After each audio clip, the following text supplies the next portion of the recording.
27টি।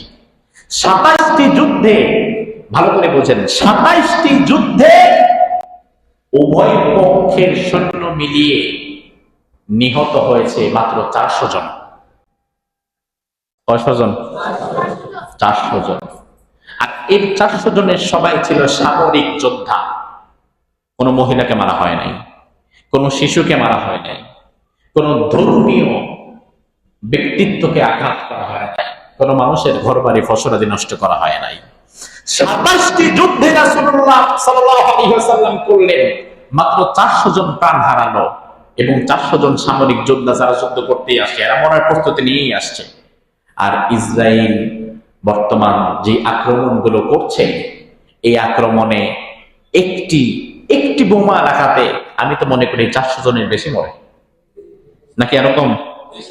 একটি বোমা রাখা থেকে 400 জনের বেশি মরে যায় না? মরে যায়। আচ্ছা, এই যে ইসরায়েলের বোমা আঘাতে যারা মরছে, এরা সবাই কি সামরিক যোদ্ধা? এদের মধ্যে বাচ্চা আছে না, মহিলা আছে না? রাত্রেবেলা বাচ্চা ঘুমাইছে, বোম মেরে চলে গেছে। আমেরিকা ইসরায়েলের উপরে যে বোমাটা মারছে, এটাকে প্রস্তুতি নিয়ে মারছে যে তোমরা এলাকা খালি করো, যাদের এখানে থাকার ইচ্ছা নেই তারা চলে যাও, যারা সামরিক যোদ্ধা তারা থাকো, এমন কোনো কথা না।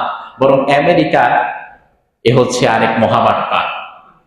সে বলে যে 2 সপ্তাহ সময় দিলাম, এর মধ্যে কিছু না হলে আমরা আগাবো। এই কথা বলার প্রেক্ষিত মানে কি, যে 2 সপ্তাহের মধ্যে সে অন্তত কিছু করবে না।